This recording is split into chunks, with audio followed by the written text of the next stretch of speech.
Hold still. Are you No! ready? No!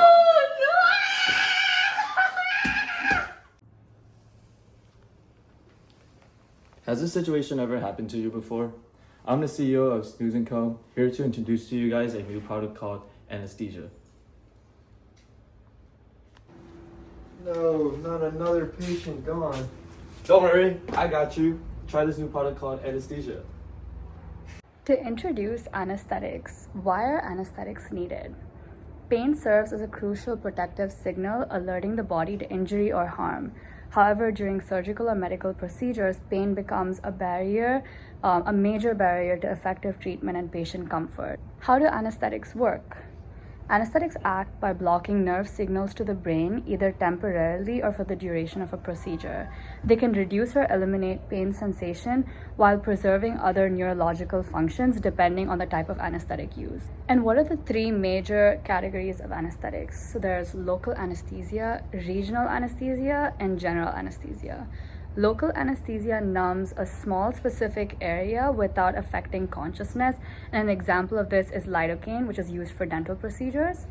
Regional anesthesia blocks pain in a larger part of the body, and this is often used in spinal or epidural anesthesia.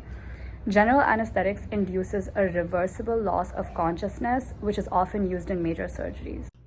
The use of anesthesia dates back to ancient civilizations.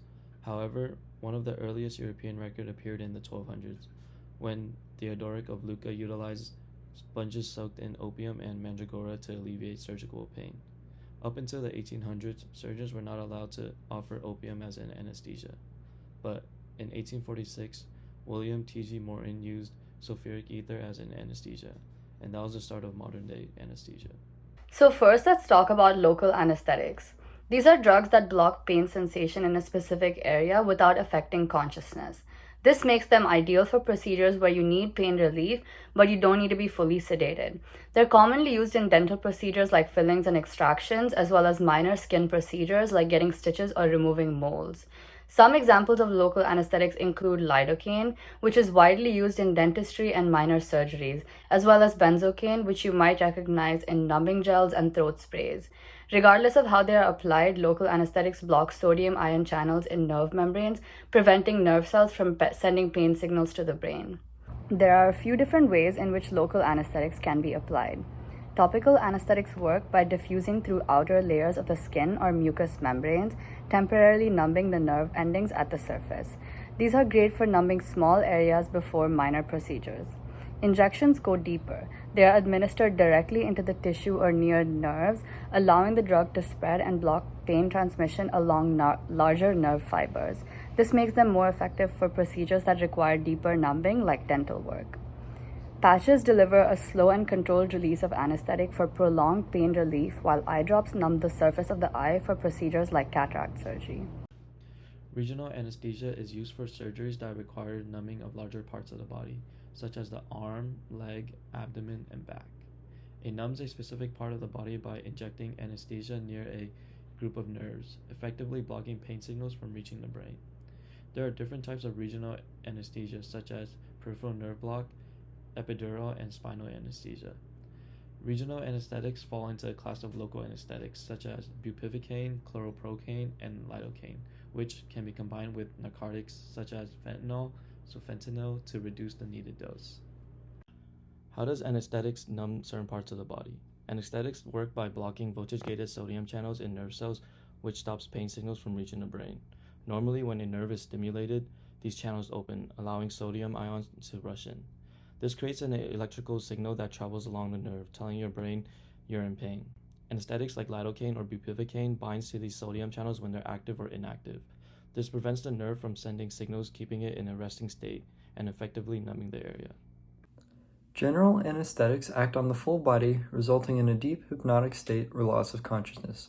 Primarily, they're used for surgeries to reduce the pain of the patient or when it would be dangerous to have them moving around. They can either be applied through inhalation, which is as a gas and is breathed in, or through an IV, which is as a liquid and is direct to the bloodstream. Both primarily work by targeting connections in the brain. IV anesthetics generally have faster onset times and greater control and application, but they involve less muscle suppression. This leads to some situations in which IVs are favored and others in which inhalated anesthetics are favored. There are a range of general anesthetics in use today, including sevoflurane, isoflurane, ketamine, and midazolam, but the most common one is propofol.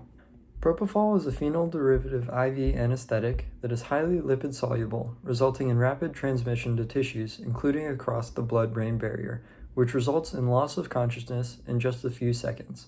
Because of its high lipid solubility, it also has a rapid clearance from the brain to other tissues, leading to quick recovery times.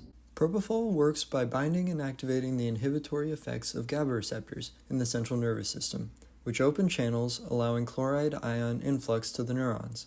This then prevents normal neuron firing due to hyperpolarization of the cell membrane, which makes it hard for the neurons to reach the threshold for a successful action potential. If used for extended periods or high doses, propofol can affect mitochondrial membranes, resulting in a range of organ dysfunction, so it's important to remember to use it carefully and in a controlled manner. After anesthetics do their job, the body needs to get rid of them, and this happens through a few different pathways. For local anesthetics, a mild-type anesthesia like lidocaine is metabolized in the liver by cytochrome P450 enzymes and then excreted by the kidneys. Ester-type anesthesia like benzocaine is broken down by plasma esterases and then also excreted via the kidneys. For inhaled anesthetics like those used in general anesthesia, the process is even simpler.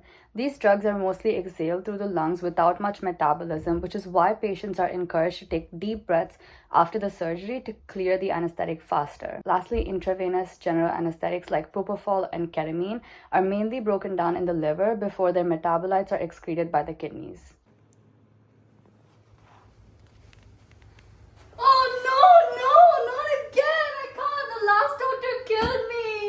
It's different this time. I've got this new product called anesthesia that'll put you to sleep. You won't feel a thing. Sounds like a sweet deal.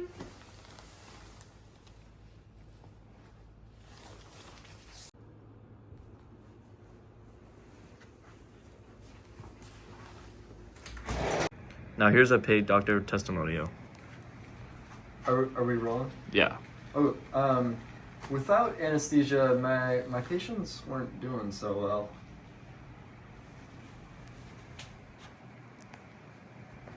But now, thanks to Snooze & Co., my patients are happier than ever.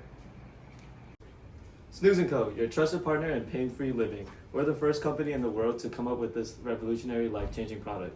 Try our local anesthesia for only $20,000 per shot, our regional anesthesia for only $100,000 per shot, and our most advanced formula, general anesthesia, for only $1 million per shot. And not just that, we're offering buy one, get one 2% off. Limited time offer only. From quick numbing solutions to advanced surgical anesthetics, we deliver comfort with cutting-edge chemistry. Snooze through the toughest procedures with ease.